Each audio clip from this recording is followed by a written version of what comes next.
नियंत्रण की चर्चा कर ली थी। नियंत्रण क्या है, नियंत्रण के क्या उद्देश्य है, नियंत्रण कितने प्रकार से किए जाएंगे, किन के ऊपर नियंत्रण किए जाएंगे, लोक प्रशासन के ऊपर नियंत्रण की क्या विधियां हैं, लोक सेवकों के ऊपर नियंत्रण कैसे किए जाएंगे, आंतरिक नियंत्रण क्या है, आंतरिक नियंत्रण विभाग और कार्यपालिका के द्वारा होता है, बाह्य नियंत्रण विधायिका, कार्यपालिका, न्यायपालिका के द्वारा होता है। तो हमारे सिलेबस में बाह्य नियंत्रण है और हमने विधायिका पढ़ ली थी, केंद्र की विधायिका हो चाहे वो राज्य की विधायिका हो। हमने राष्ट्रपति के बारे में पढ़ लिया था, राष्ट्रपति अध्यादेश कैसे लाएंगे, कैसे काम करेंगे, है ना, राष्ट्रपति के क्या वीटो पावर्स हैं, क्या न्यायिक शक्तियां, सारी चर्चा हमने विस्तार से कर ली थी। अब हम नियंत्रण के स्टेप्स पढ़ेंगे। विधायिका के जो लोक प्रशासन के ऊपर, सरकार के ऊपर जो नियंत्रण है कैसे करेगी, स्टेप्स क्या क्या हैं, प्रोसीजर क्या क्या है, उसकी चर्चा आज हम इस वीडियो में करेंगे।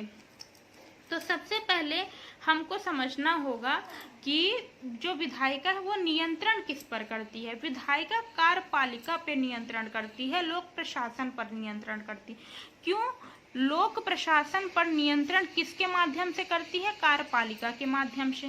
कार्यपालिका जो है, कार्यपालिका लोक प्रशासन का ही अंग है ना, लोक प्रशासन का ही अंग है। कार्यपालिका लोक प्रशासन का ही अंग है। कैसे अंग है? जो कार्यपालिका होती है, कार्यपालिका कई मंत्री परिषद से मिलकर बनी होती है, कई मंत्रालय से मिलकर बनी होती है कार्यपालिका।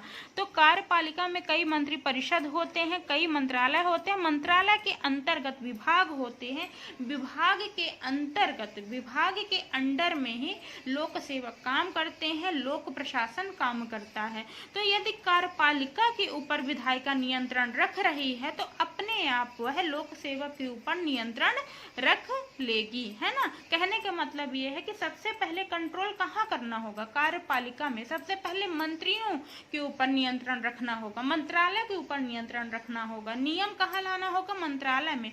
विभाग में अपने आप कंट्रोल आ जाएगा, विभाग अपने आप नियंत्रित हो जाएगा। कहने का मतलब ये है। तो सबसे पहले कार्यपालिका पे नियंत्रण लाया जाएगा, है ना, विधायिका के द्वारा। तो विधायिका कुछ ऐसी विधियां बनाएंगे, कुछ ऐसे विधेयक बनाएंगे, नियम बनाएंगे जो मंत्रालय में लागू होंगे, मंत्रालय फिर विभागों में लागू करेंगे, विभागों में लागू होने के पश्चात लोक सेवक उसी नियम के माध्यम से अपना काम करेंगे, उसी दायरे में रहकर काम करेंगे। तो चलिए बात करते हैं संसदीय प्रणाली क्या है और अध्यक्षात्मक प्रणाली क्या है। संसदीय प्रणाली हमारे भारत में होती है ना। संसद के माध्यम से कार्य परिषद, जो कार्यपालिका है, वहां पर क्या करना? कंट्रोल करना, नियंत्रण रखना, मंत्री परिषद के ऊपर कंट्रोल करना। जो अनुच्छेद 75(3) है वह यह कहता है कि जो मंत्री परिषद है, कार्यपालिका है, सामूहिक रूप से संसद के प्रति जवाबदेही होगी। यदि वह कोई काम कर रही है तो वह किसको जवाब देगी? संसद को जवाब देगी, क्योंकि संसद के ही जो सदस्य होते हैं वो कार्यपालिका का गठन करते हैं। तो वो किसके प्रति कार्यपालिका जवाबदेही होगी? संसद के प्रति। तो हमारे यहाँ संसदीय प्रणाली है, हमारे यहाँ प्रशासन पर संसदीय नियंत्रण होता है। तो संसदीय नियंत्रण होगा, है ना। विधायिका का नियंत्रण कहाँ होगा? कार्यपालिका में, प्रशासन पर, लोक सेवक पर, जो काम कर रहे हैं कर्मचारी, उन पर। अध्यक्षात्मक प्रणाली क्या है? ये प्रणाली, इनमें सबसे प्रमुख राष्ट्रपति ही होता है, ना कोई कार्यपालिका होती है, ना मंत्री परिषद होते हैं। जैसे अमेरिका में सर्वोच्च जो होता है वो कौन होता है? राष्ट्रपति होता है। राष्ट्रपति ही कंट्रोल करता है ना। हर डिपार्टमेंट में कंट्रोल किसका होगा? राष्ट्रपति का होगा। तो ये रही उनकी बात।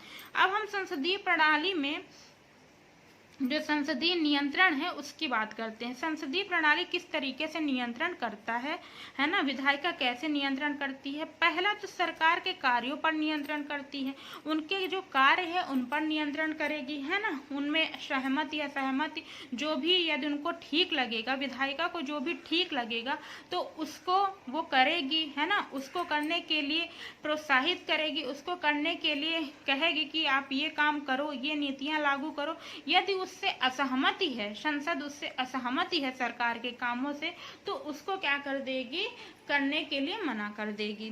तो सरकार के कार्यों पर किसका नियंत्रण होता है, विधायिका का, संसद का, है ना। सरकार के ऊपर नियंत्रण रखेगी तो प्रशासन के ऊपर भी नियंत्रण रख रही है। सरकारी कार्यों का विस्तृत परीक्षण, उनके जो काम है उनके ऊपर क्या करना, परीक्षण करना, उनका परीक्षण करना कि उनकी जो नीतियां हैं वो जो लागू कर रहे हैं, उनके नीतियों के लागू करने के पहले उसका परीक्षण, उसके परिणाम कैसे होंगे उसका परीक्षण। तो ये सारी चीजें होती हैं संसदीय नियंत्रण के तहत। पहले बात करते हैं हम सरकार के कार्यों पर नियंत्रण कैसे रखा जाएगा। अनुच्छेद 75(3) के तहत सरकार का संसद के प्रति सामूहिक उत्तरदायित्व, सरकार जो है संसद के प्रति उत्तरदायित्व होगी। क्लियर है बात। विधायिका सरकार के कार्यों के प्रति सहमति और असहमति व्यक्त करने का अधिकार रखती। जो संसद है वो सरकार के कार्यों के प्रति सहमति और असहमति प्रदान कर सकती है कि भाई ये आप काम कर रहे हैं, हम इससे संतुष्ट नहीं है, हम इससे सहमत नहीं है। तो ये अधिकार है किसका, संसद का, विधायिका का। तो उस काम पे अधिकार व्यक्त कर सकती है कि आप इस काम को मत करिए, ये उचित नहीं है, ये नीतियां मत लाइए, ये उचित नहीं है, जनता के लिए उचित नहीं है। सरकारी कार्यों का परीक्षण करती है। जो सरकार है ना, कार्यपालिका के द्वारा जो लाई गई नीतियां हैं उनको स्वीकृति के दौरान, जब स्वीकृति देगी, जो विधायिका है स्वीकृति देगी तभी तो वो लागू होगा। तो नीतियों का परीक्षण करती है ना, क्रियान्वयन के दौरान और परिणामों के प्रत्येक स्तर, उसके क्या रिजल्ट हैं, जैसे आपने राष्ट्रीय शिक्षा नीति लाई तो उसके रिजल्ट बेहतर है कि नहीं, उसके अनुसार काम हो रहा है कि नहीं, उसके अनुसार काम नहीं होगा तो वो नीति हटा दी जाएगी, है ना। तो उसका निरीक्षण करती है कौन, विधायिका, संसद निरीक्षण करती है। बजटीय नियंत्रण है ना, तो ये भी एक नियंत्रण का माध्यम है। भाई परीक्षण कर रही है, यदि परीक्षण में देखा गया कि इसके रिजल्ट अच्छे नहीं है, इस नीति को लागू करने का कोई मतलब नहीं है, तो वो नीति को निरस्त कर दी जाएगी, है ना। तो ये क्या है, कंट्रोल है ना, परीक्षण करना, है ना, कार्यों का पर नियंत्रण करना, ये सारा क्या है, कंट्रोल है। बजटीय नियंत्रण मतलब कि आप विधायिका के बिना अनुमति के जो कार्यपालिका होती है 1 रुपए खर्च नहीं कर सकती है, ना ही किसी व्यक्ति के ऊपर 1 रुपए कर लगा सकती है। तो बजटीय नियंत्रण, और बजट अनुदान के रूप में हर संस्थान को देगी, कार्यपालिका को भी विधायिका जो होगी तो बजट देगी, है ना, बजट देगी, और उसी बजट के अनुसार अनुरूप और उसी बजट के तहत ही आपको काम करना पड़ेगा, है ना। तो ये भी एक नियंत्रण है कि भाई इतने बजट में ही हमको काम करना है, कार्यपालिका को इतनी बजट प्रदान कर दी गई है, इतनी बजट का बिल लगा दिया गया है, अब इसके अंतर्गत ही इनको काम करना है, इसी बिल में ही अपना काम चलाना है। तो ये भी नियंत्रण है ना।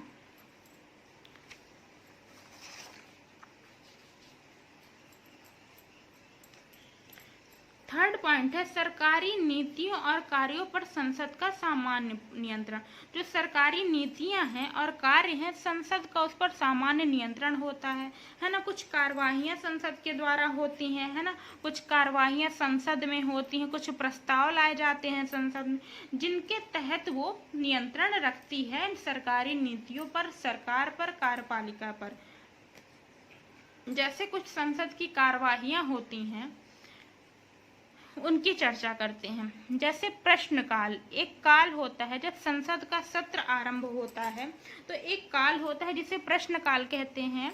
यह संसद की कार्यवाही का पहला घंटा होता है। संसद की जो कार्यवाही है ना, संसद में जो संसद की जो सभा होती है, सत्र होती है, उसमें जो कार्यवाही का पहला घंटा होता है वह प्रश्नकाल होता है। इसमें जो दोनों सदनों के हर एक बैठक में जो पहला घंटा होता है वह प्रश्नकाल कहलाता है। उसमें लोग, सांसद, सदस्य, लोकसभा के सदस्य, है ना, लोकसभा के, राज्यसभा के सदस्य मंत्री से, अपने मंत्री से, है ना, क्वेश्चन पूछ सकते हैं, भैया नीतियों के से संबंधित प्रश्न पूछ सकते हैं, ठीक है ना। तो प्रश्नकाल क्या है, यह संसद की कार्यवाही का पहला घंटा है और समय इसका कब से है, 11 बजे से 12 PM तक है। मतलब 11 11 बजे सुबह से 12 बजे दोपहर, 1 घंटे का समय प्रश्नकाल का होता है। दोनों सदनों में हर एक बैठक के पहले घंटे का समय प्रश्नकाल होता है। जैसे 2 सदन है, राज्यसभा लोकसभा, तो उसकी हर एक बैठक के जो पहला घंटा होता है वो प्रश्नकाल कहलाता है। अब प्रश्न कितने तरीके से पूछे जाते हैं? संसद में 3 तरीके के प्रश्न पूछे जाते हैं, तारांकित, अतारांकित, अल्प सूचना प्रश्न, है ना। 3 तरह के प्रश्न, तारांकित, अतारांकित और अल्प सूचना प्रश्न। तारांकित प्रश्न क्या है जान लेते हैं। प्रश्नों पर तारा लगा हुआ जो प्रश्न होता है उसमें स्टार लगा हुआ होता है और ये सबसे अधिक महत्व के प्रश्न होते हैं। इसका जो उत्तर होता है वो मंत्रियों को, है ना, सदस्यों को मौखिक रूप से सदन में देना होता है, मतलब जवाब उसका मौखिक रूप में देना, ओरली देना होता है ना। इन पर पूरक प्रश्न भी किए जाते हैं। आप क्वेश्चन में क्वेश्चन पूछ सकते हो, है ना। तो ये तारांकित प्रश्न होते हैं, ये इम्पोर्टेंट है। अतारांकित प्रश्न कौन से होते हैं? प्रश्नों का उत्तर लिखित रूप में दिया जाता है। जो प्रश्नों का उत्तर होता है लिखित रूप में दिया जाता है। तारांकित जो होता है मौखिक रूप से इसका उत्तर दिया जाता है। अतारांकित में लिखित रूप से लिख करके उत्तर देना होता है। इसमें पूरक प्रश्न नहीं किए जाते, पूरक प्रश्न इसमें नहीं किए जाते हैं, है ना। ये हुए अतारांकित प्रश्न की बात। अल्प सूचना प्रश्न क्या है? जो अविलंबीय लोक महत्व के मामले हैं, जो नहीं सुलझाए गए हैं, जो बहुत दिन से पड़े हुए मामले हैं, उनसे संबंधित प्रश्न पूछना अल्प सूचना प्रश्न कहलाता है। ये 10 दिनों के कम अवधि की सूचना देकर मतलब आप 10 दिन पहले से ही इस प्रश्न को पूछने के लिए सूचना देंगे संसद में, तब क्या पूछेंगे, ये प्रश्न पूछ सकते हैं, है ना। 10 दिन पहले नोटिस भेजा जाता है। तो ये रही प्रश्नों की बात करते हैं दूसरे काल की, शून्य काल की। शून्य काल यह 12 बजे से शुरू होता है। जैसे प्रश्नकाल का समय समाप्त हुआ, 12 बजे तक प्रश्नकाल का समय होता है, तब शून्य काल शुरू हो जाता है। यह 12 बजे से शुरू होता है, जिससे 0 माना जाता है, मतलब शून्य, मतलब शून्य काल। 1 घंटे का समय होता है। यह 1 घंटे का समय होता है। बिना सूचना के अविलंब महत्व के प्रश्नों को पूछा जाता है, मतलब इसमें सूचना नहीं दिया। जैसे अल्प सूचना प्रश्न में 10 दिन पहले से आप सूचना प्रदान करो, इसके बाद आप प्रश्न पूछोगे, है ना। इसमें क्या होता है, बिना सूचना के आप कोई भी अविलंब महत्व के प्रश्न पूछ सकते हैं। जो बहुत दिन से पेंडिंग में पड़ा हुआ है उससे रिलेटेड क्वेश्चन आप पूछ सकते हैं अपने मंत्रियों से। जो सदस्य होंगे, सांसद होंगे, अपने मंत्रियों से पूछ सकते हैं, है ना। बिना सूचना कोई सूचना नहीं देंगे, पहले से कोई सूचना नहीं देंगे। तो ये हुआ शून्य काल की बात करते हैं आधे घंटे की चर्चा। आधे घंटे की भी चर्चा होती है संसद में। प्रश्न काल में पूछे गए किसी प्रश्न के उत्तर से असंतुष्ट सदस्य सभापति से उस पर विस्तृत चर्चा की मांग कर सकता है। जो प्रश्न काल में प्रश्न पूछे गए थे, है ना, यदि उसके उत्तर से, उसके जवाब से यदि सदस्य संतुष्ट नहीं है, सांसद जो है, लोकसभा के जो सदस्य हैं, संसद के जो सदस्य हैं, वो संतुष्ट नहीं है, तो जो सभापति होंगे, है ना, संसद के जो सभापति होंगे, उनसे उस पर विस्तृत चर्चा करने की मांग कर सकते हैं कि आप भाई मुझे और डिटेल में इसका आंसर दीजिए। राष्ट्रपति का अभिभाषण और धन्यवाद प्रस्ताव क्या है? राष्ट्रपति का अभिभाषण और धन्यवाद प्रस्ताव कब होता है? राष्ट्रपति संसद के संयुक्त अधिवेशन के 2 अवसरों पर संबोधित करता है। राष्ट्रपति जो होता है संसद का प्रमुख होता है, लेकिन वो केवल 2 अवसरों पर संबोधित करता है। जब नई लोकसभा का गठन होता है, जब नई लोकसभा का गठन होगा तब राष्ट्रपति संबोधित करेगा, और प्रत्येक वर्ष के प्रारंभ में संसद का जो पहला अधिवेशन होगा तब राष्ट्रपति संबोधित करेगा। पहला कब होगा? नई लोकसभा जब नई लोकसभा का गठन होगा तब राष्ट्रपति संबोधित करेगा। दूसरा, प्रत्येक वर्ष के प्रारंभ में संसद का जब पहला अधिवेशन होगा तब राष्ट्रपति संबोधित करेगा। उसके बाद राष्ट्रपति का कोई पता नहीं, वो संसद से बिल्कुल दूर रहेगा। 5वां है ध्यानाकर्षण प्रस्ताव। नाम से ही, शब्द से ही पता चल रहा है कि जो ध्यान को आकर्षित करे ऐसे प्रस्ताव, है ना, मतलब कि उस पर ध्यान दिया जाए। संसदीय नियम है, कुछ नियम के अनुसार ही ये प्रस्ताव लाए जाते हैं। संसद के कुछ नियम होते हैं, तो संसदीय नियम 197 के तहत ये प्रस्ताव लाया जाता है ना। तो कोई जो विशेष मुद्दा होता है उसको आधार बनाकर सदन का ध्यान आकर्षित किया जाता है। कोई सदस्य है ना, वो किसी विशेष मुद्दे को संसद में ले आए, सदन में ले आए, उस पर सभी का ध्यान उसी मुद्दे पर जाए और उस पर चर्चा की जाए। संबंधित मंत्री को, जो सदस्य होता है वो अपने संबंधित मंत्री से वक्तव्य देने को कहेगा, मतलब इस पे विस्तार से बात करने को कहेगा कि आप भाई इसका जवाब दीजिए, आप इसके बारे में उल्लेख कीजिए। इस पर बहस होती है, कुछ जो प्रस्ताव होते हैं उस पर बहस होती है, मतदान होती है।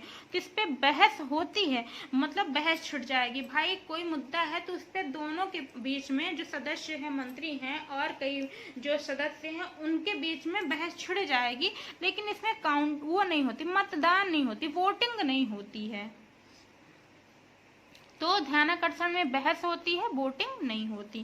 काम रोको प्रस्ताव या स्थगन प्रस्ताव, जो संसदीय नियम 56 है उसके तहत ये प्रस्ताव लाया जाता है। यह प्रस्ताव प्रश्नकाल समाप्त होने के बाद सदन के किसी भी सदस्य द्वारा प्रस्तुत किया जाता है। मतलब जैसे जो प्रश्नकाल है 11 बजे से 12 बजे तक चलता है, उसके बाद कोई भी जो सदस्य है सदन का, वह उसको प्रस्तुत कर सकता है। किसको? काम रोको या स्थगन प्रस्ताव को, है ना। जो गंभीर सार्वजनिक महत्व के मुद्दे हैं, विषय हैं, उन पर चर्चा की जाती। जैसे किसान आंदोलन कर रहे थे, है ना, कोई मतलब कि भर्ती प्रक्रिया का जो मुद्दा है ना, बहुत विशेष मुद्दा है, तो उस पर बहस की जाती है, उस पर चर्चा की जाती है। इस पर भी बहस होती है और मतदान होती है ना। मतदान और बहस दोनों होते हैं। ध्यानाकर्षण में बहस होती थी, मतदान नहीं होते थे। इसमें वोटिंग भी होगी और बहस भी होगी। मतदान हारने पर सरकार को इस्तीफा देना अनिवार्य नहीं होता है। कुछ प्रस्ताव ऐसे हैं जिन पे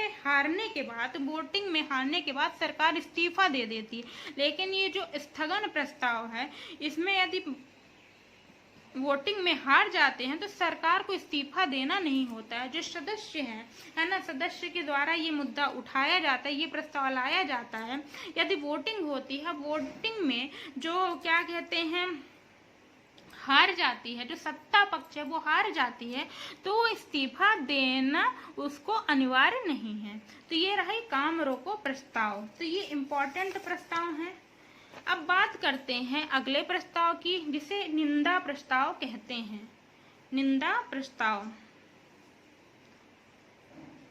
निंदा प्रस्ताव क्या है? यह प्रस्ताव विपक्ष के द्वारा लाया जाता है, मतलब निंदा करते हैं, किसी के काम की आलोचना करते हैं। सत्ता पक्ष जिसकी सरकार है उसकी आलोचना करते हैं, किसी नीति की आलोचना करते हैं। तो सरकार के किसी आचरण या नीति की निंदा या आलोचना की जाती है निंदा प्रस्ताव के माध्यम से सदन में। बहस मतदान दोनों होता है ना। जो ध्यानाकर्षण था उसमें बहस होती थी, मतदान नहीं होता था। काम रोको में बहस मतदान दोनों होता था। निंदा में भी बहस मतदान दोनों होगा। पारित होने पर सरकार को इस्तीफा देना जरूरी नहीं होता। यदि यह पारित हो गया, है ना, ये मतलब पारित हो गई, ये जो प्रस्ताव है पारित हो गया, है ना, निंदा प्रस्ताव है भाई, आलोचना करने का प्रस्ताव है, तो यदि इसे पारित कर दिया जाता है संसद में, तो सरकार इस्तीफा नहीं देगी, यह जरूरी नहीं है ना। लेकिन उस पर हटने की नैतिक जिम्मेदारी अवश्य। यदि भाई उसके काम से कोई संतुष्ट नहीं है, उसके काम की निंदा की जा रही है, तो भाई उसकी खुद की जिम्मेदारी है कि मेरे ऊपर इतना बड़ा लांछन लगाया जा रहा है, तो मुझे यहाँ से इस्तीफा दे देना चाहिए। इस प्रस्ताव को लाने से पहले सूचना कम से कम 10 दिन पूर्व, यह प्रस्ताव यदि कोई लाता है ना, किसी की निंदा करने के लिए जब विपक्ष ला रहे हैं, तो 10 दिन पहले से ही सूचना प्रदान करेंगे सदन में। अधिक से अधिक 21 दिन लगा देंगे, कम से कम 10 दिन पहले सूचना देनी पड़ेगी, ज़्यादा से ज़्यादा 21 डेज ले सकते हैं। तो ये हुए निंदा प्रस्ताव की बात करते हैं अविश्वास प्रस्ताव की।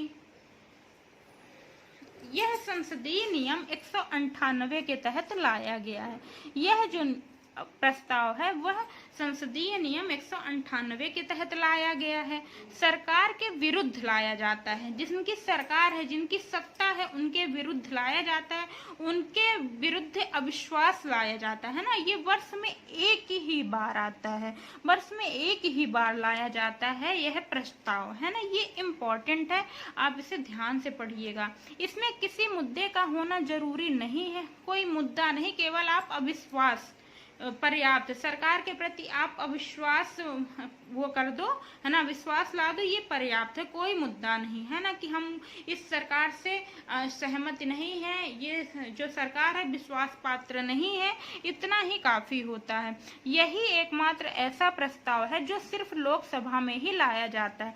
यह एक ही सदन में लाया जाता है, केवल लोकसभा में, राज्यसभा में नहीं लाए। और जो प्रस्ताव थे वो सारे दोनों सदनों में लाए जाते हैं, लेकिन लोकसभा में केवल ये अविश्वास प्रस्ताव लाया जाता है। राज्यसभा में अविश्वास प्रस्ताव पर विचार करने का अधिकार नहीं है।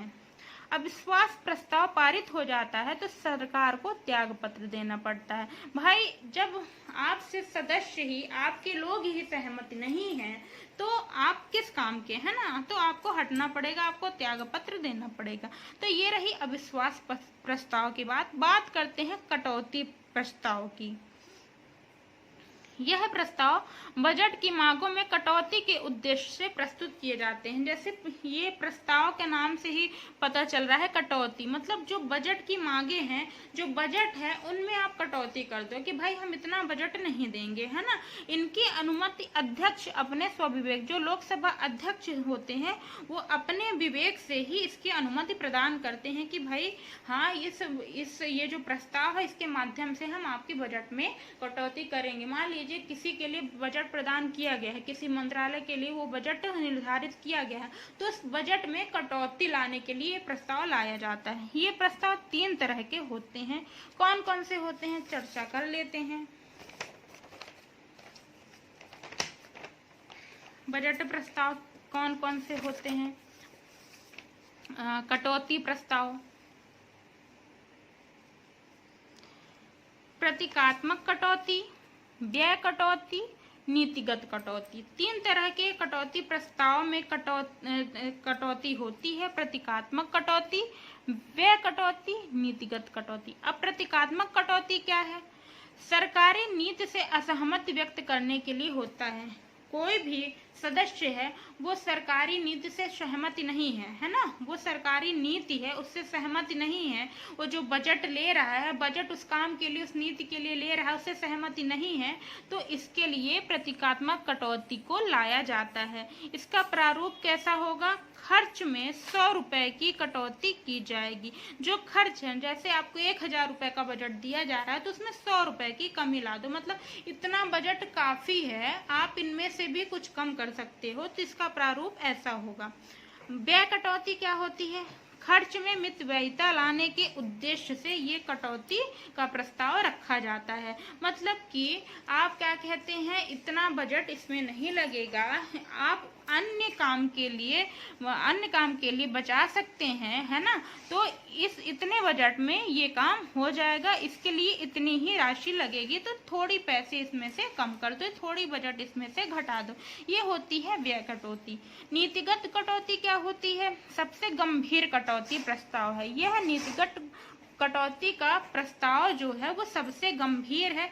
इसके पारित होने पर सरकार को त्याग पत्र देना पड़ता है, मतलब पूरी तरह से आप सरकार के खिलाफ हो जाओ। मतलब जो ये प्रस्ताव लाया जा रहा है और यदि नीतिगत कटौती का प्रस्ताव है तो मतलब आप सरकार गिराने की बात कर रहे हैं, सरकार के खिलाफ आप ये प्रस्ताव ला रहे हो। सरकारी नीति पर असंतोष व्यक्त करना कि भैया आपने ये जो बजट लिया है ये बहुत ज्यादा है ना, ये बजट बहुत ज्यादा है, इसमें से एक भी रुपए मतलब कि क्या कहते हैं नहीं लगेंगे। बजट क्या कहते हैं आपने बिल्कुल गलत तरीके से लगाया है ना, बजट की प्रस्तुति आपने गलत तरीके से दी है, तो इसका प्रारूप कैसा होगा? व्यय की राशि घटाकर 1 रुपए कर दी जाए, मतलब बहुत ही कम, बिल्कुल ना के बराबर कर दी जाए, बिल्कुल हटा ही दी जाए, है ना, बजट को ही हटा दिया जाए। तो ये होता है नीतिगत कटौती। तो ये 3 तरह के कटौती प्रस्ताव थे, प्रतीकात्मक कटौती, व्यय कटौती, नीतिगत कटौती। तो नीतिगत कटौती इंपॉर्टेंट है। अब बात करते हैं विश्वास प्रस्ताव की। अविश्वास प्रस्ताव तो हो गया था। अविश्वास प्रस्ताव इम्पोर्टेंट है क्योंकि इसको पारित हो जाने के बाद, अविश्वास प्रस्ताव पारित हो जाने के बाद सरकार को त्यागपत्र देना पड़ता है। अब बात करते हैं विश्वास प्रस्ताव। यह सरकार द्वारा लोकसभा में प्रस्तुत किया जाता है ना, सरकार द्वारा ही, जो जिसकी सरकार है उनके द्वारा प्रस्तुत किया जाता है। नई लोकसभा के गठन के बाद उसमें सरकार के बहुमत की जांच के लिए रखा जाता है। मतलब कि जो लोकसभा का जब गठन होगा, नई लोकसभा बनेगी, तो उनमें सरकार के बहुमत की जांच की जाती है कि सरकार में कितने लोग सरकार से, इस सरकार से सहमत हैं, कितने लोग असंतुष्ट हैं, कितने लोग संतुष्ट हैं। तो मतलब सरकार की बहुमत है कि नहीं, है ना, कार्यपालिका में सरकार की बहुमत है कि नहीं, इसकी जांच के लिए रखा जाता है यह प्रस्ताव। बजटरी नियंत्रण क्या है? एक नियंत्रण है बजटरी नियंत्रण। बजट के द्वारा नियंत्रण महत्वपूर्ण संसदीय साधन है। ये भी जो है, ये नियंत्रण संसद के द्वारा लाया जाता है, संसद के द्वारा किया जाता है। बजट में नियंत्रण के लिए एक अधिनियम संसद में पारित किया जाता है। बजट में नियंत्रण के लिए मतलब बजट में बजट ना हो, ज्यादा खर्चे ना हो, तो एक अधिनियम संसद के द्वारा लाया जाता है, उसमें नियंत्रण किया जाता है। बजट में नियंत्रण किया जाए जो कि जैसे कि सार्वजनिक जो धन है उनका दुरुपयोग ना हो। तो ये सारा जो नियंत्रण है वो बजटरी नियंत्रण के अंतर्गत आता है और संसद के द्वारा ये नियंत्रण किया जाता है। इसमें सरकार के समस्त भावी आय व्यय का उल्लेख होता है। मतलब कि आपने कहाँ खर्च किया, कहाँ पे पैसे लगाए, कहाँ पे कितना खर्च हुआ, कौन सी नीति अपनाया, कौन से नियम लाए जिसके तहत आपको इतने पैसे लगे, मतलब सारे आय व्यय का लेखा जोखा, है ना, ये बजटरी नियंत्रण के अंतर्गत होता है। ये रहे कुछ इम्पोर्टेंट जो फैक्ट्स थे वो मैंने डिस्कस कर दिए। अब बात करते हैं लेखा परीक्षण की। 12वां पॉइंट है लेखा परीक्षण। ये भी संसदीय नियंत्रण के अंतर्गत आता है, विधायिका नियंत्रण के अंतर्गत आता है। करते हैं लेखा परीक्षण की। लेखा परीक्षण के माध्यम से भी जो संसद होती है वो प्रशासन पर कंट्रोल करती है, प्रशासन पर नियंत्रण रखती है। अब ये लेखा परीक्षण क्या है भाई? लेखा परीक्षण जितने भी वित्त मामले होते हैं, है ना, वित्त मामले होते हैं, चाहे वो आय हो चाहे वो व्यय हो, कितना पैसा आया मंत्रालय में, विभाग में कितना पैसा आया और कितने पैसे खर्च हुए, जो बजट प्रस्तुत होते हैं, है ना, संसद में बजट प्रस्तुत होते हैं और वो हर मंत्रालय को आवंटित किए जाते हैं। तो हर मंत्रालय को जो बजट आवंटित किए जाते हैं उनको उसी के हिसाब से अपना खर्चा करना होता है।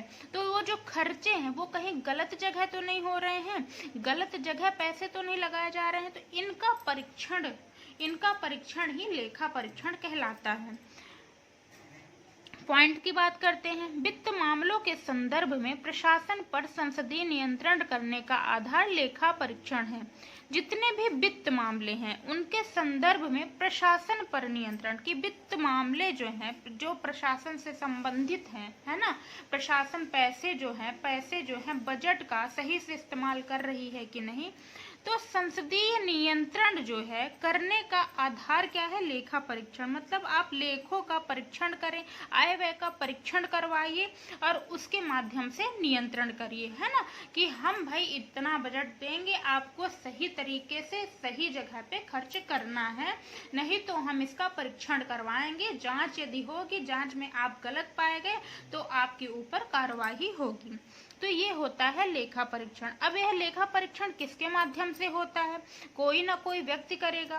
तो संसद जो होती है, राष्ट्रपति के द्वारा लेखा महानियंत्रक की नियुक्ति की जाती है, सीएजी की नियुक्ति की जाती है लेखा परीक्षण के लिए।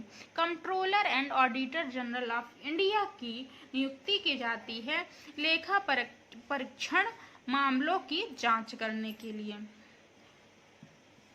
जिन्हें सीएजी कहते हैं शॉर्ट्स में। वर्तमान में सीएजी कौन है? वर्तमान में सीएजी गिरीश चंद्र मुर्मू जी हैं, जो कि 14th नंबर के सीएजी हैं। प्रथम सीएजी कौन थे? वी नरहरि राव, जो कि 1948 से कार्य कर रहे थे, है ना। तो पहले सीएजी कौन है? वी नरहरि राव थे। वर्तमान में सीएजी गिरीश चंद्र मुर्मू जी हैं। कार्य की बात करते हैं, सीएजी का कार्य क्या है ना। भारत सरकार के लेखों का परीक्षण। जो भारत सरकार है उनमें क्या खर्चे हो रहे हैं, कितना आय हुआ, कितना व्यय हुआ, है ना। खर्चे कहीं गलत जगह तो नहीं हो रहे, तो लेखों का परीक्षण, उसकी जांच करना, है ना। वित्त संबंधी मामलों की जांच करना, ये सीएजी का कार्य होता है। लेखा संबंधित प्रतिवेदन राष्ट्रपति को प्रस्तुत करता है। वह बकायदा लेखों का परीक्षण करता है ना, आय व्यय का परीक्षण करता है और उसकी एक रिपोर्ट तैयार करता है। उस प्रतिवेदन को, उस रिपोर्ट को राष्ट्रपति के सामने प्रस्तुत करता है ना। तो पहले जांच करेगा, जांच के बाद एक रिपोर्ट तैयार करेगा, रिपोर्ट को राष्ट्रपति के सामने प्रस्तुत करेगा। फिर राष्ट्रपति ये तय करेगा कि बजट हमने जो आवंटित किया था उसका सही से इस्तेमाल हुआ कि नहीं, सही जगह काम किया गया है कि नहीं। सीएजी का जो प्रतिवेदन होता है वो सरकार के अवैधानिक, अनुचित, अनियमित और औचित्यहीन खर्चों को प्रकट करती है। जैसे कि सीएजी ने क्या किया, एक प्रतिवेदन तैयार किया, खर्चों से संबंधित जितने भी खर्चे हैं उसका परीक्षण करके सीएजी ने एक प्रतिवेदन तैयार किया और उस प्रतिवेदन में सारा कुछ काला चिट्ठा होता है, सारा कुछ लेखा जोखा होता है। चाहे वो आपके गलत पैसे का इस्तेमाल हो, चाहे आपने अवैधानिक तरीके से खर्चे किए हों, चाहे आप सही तरीके से खर्चे किए हों, आपके औचित्यहीन खर्चों को भी ये जो सीएजी का प्रतिवेदन होता है वो प्रकट करता है ना। सीएजी केवल संसद के प्रति उत्तरदायी होता है, वह केवल विधायिका के लिए काम करता है। सीएजी को कार्यपालिका से दूर रखा जाता है ताकि वह बिना किसी दबाव के अपना काम कर सके। एक एक्ट आया था, केग एक्ट 1971। इसके तहत सीएजी को 2 काम सौंपा गया था, है ना। पहला लेखांकन का काम सौंपा गया था, दूसरा लेखा परीक्षण का काम सौंपा गया था। किस एक्ट के तहत? 1971 एक्ट के तहत 2 काम सीएजी को सौंपा गया था। पहला है लेखांकन, दूसरा है लेखा परीक्षण। तो लेखांकन में क्या काम होता था? राज्य सरकार का लेखा करता था प्लस केंद्र सरकार का लेखा करता था। मतलब आय व्यय का लेखा जोखा राज्य का सरकार का भी करता था सीएजी और केंद्र सरकार का। लेखा परीक्षण में वही लेखा परीक्षण जो अभी वो काम कर रहा है ना, सारे आय व्यय का हिसाब किताब करना, सब कुछ, है ना, लेखा उसकी जांच करना, उसका परीक्षण करना। तो ये 2 काम थे किसके? सीएजी के।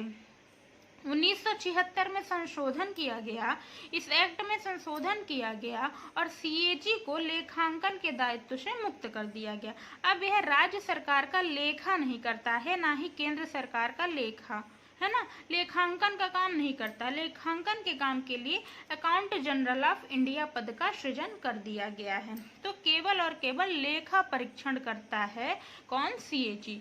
तो ये इम्पोर्टेंट है। बात करते हैं कुछ समितियों की, और समितियों के माध्यम से जो संसद नियंत्रण करती है उसकी बात करते हैं। तो सबसे पहले हम बात करेंगे किसकी? लोक लेखा समिति की। लोक लेखा समिति की। लोक लेखा समिति क्या है? लोक लेखा समिति, भारत में लोक लेखा समिति की सिफारिश सर्वप्रथम बिल्बी आयोग 1896 ने की थी। सबसे पहले इस समिति की सिफारिश बिल्बी आयोग 1896 में की गई थी। भारत की प्रथम जो लोक लेखा समिति है उसका गठन 1921 में हुआ। 1921 में स्वतंत्रता से पहले किस अधिनियम के तहत? 1919 के मॉन्टेग्यू चेम्सफोर्ड सुधार अधिनियम के तहत किया गया था। भारत की प्रथम लोक लेखा समिति का गठन स्वतंत्रता से पहले 1921 में। अब जब भारत स्वतंत्र हुआ 1947 में, उसके बाद स्वतंत्र भारत की प्रथम लोक लेखा समिति का गठन 1950 में कर दिया गया। तो ये बात क्लियर हो गई। अब सदस्य भी होंगे। लोक लेखा समिति के सदस्य कितने हैं? 22 सदस्य हैं। 15 लोकसभा के सदस्य होंगे, है ना। ये सारे विधायिका से ही संबंधित हैं। ये समितियां, जो लोक लेखा परीक्षण होता है, ये सब संबंधित किससे हैं? विधायिका से।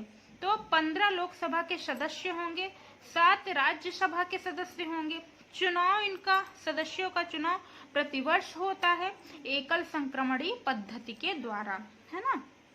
वर्तमान में अध्यक्ष कौन है लोक लेखा समिति के? अधीर रंजन चौधरी जी हैं। अधीर रंजन चौधरी जी हैं जो विपक्षी सदस्य हैं। तो ये हुई अध्यक्ष की बात। अब कार्य की बात कर लेते हैं। कैग के सीएजी के प्रतिवेदन प्रस्तुत होने पर समिति अपना काम करती है।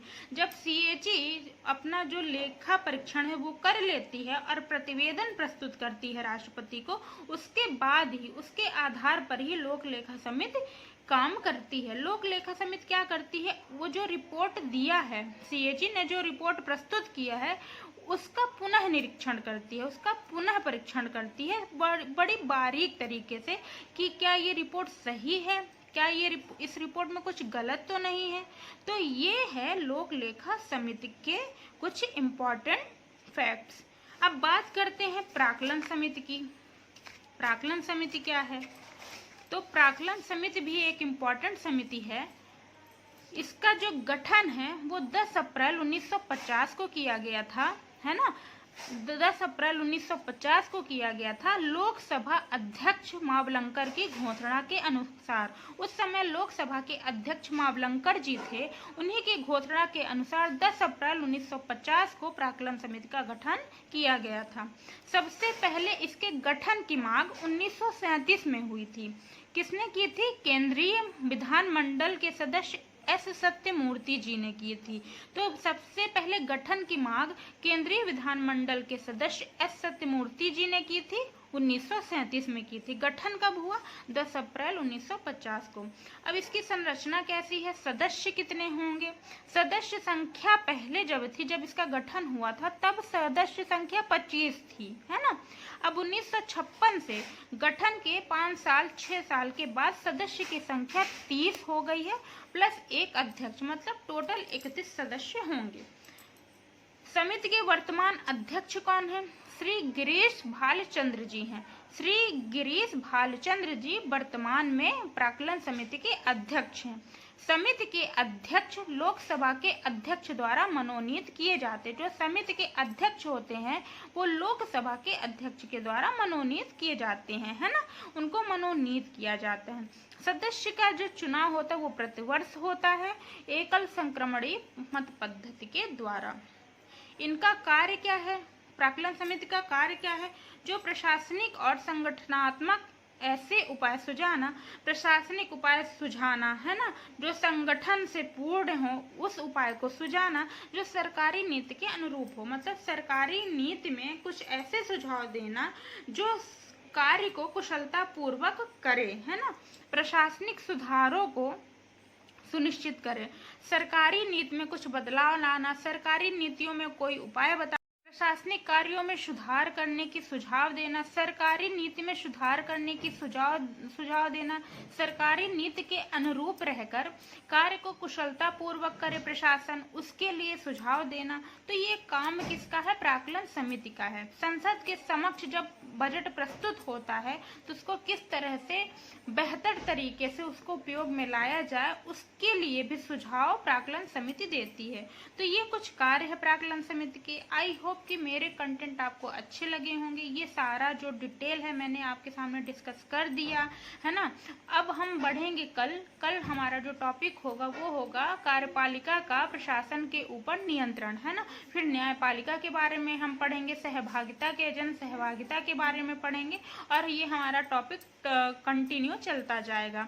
तो यदि आपको हमारा वीडियो, हमारे जो कंटेंट है वो अच्छे लगे तो प्लीज़ हमारे चैनल को सपोर्ट करिए, जिससे हमें भी मोटिवेशन मिले और हम आपके लिए नए नए वीडियोस, नए नए कंटेंट ढूंढ कर लाते रहें। तो थैंक यू फ्रेंड्स, मिलते हैं कल अगले वीडियो के साथ।